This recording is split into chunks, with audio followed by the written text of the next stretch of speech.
Hey team, today I'm going to show you one of my favourite ways to use your barbecue leftovers.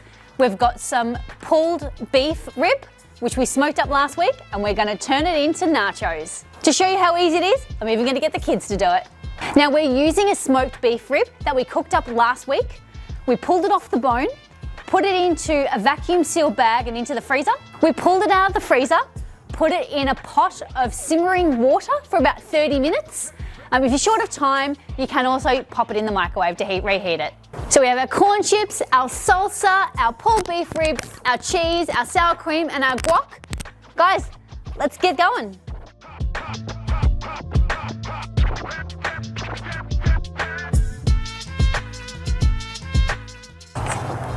Whoa, yep, that's it, put it on.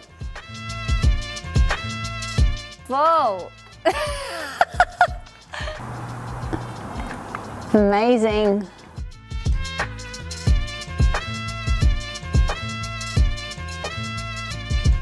Now we've assembled our nachos, we're going to put them in a preheated oven for about 10 minutes or until the cheese melts at 250 degrees Celsius. So we've taken our nachos out of the oven and they are looking and smelling delicious. The only thing left to do is to add the sour cream and the guacamole.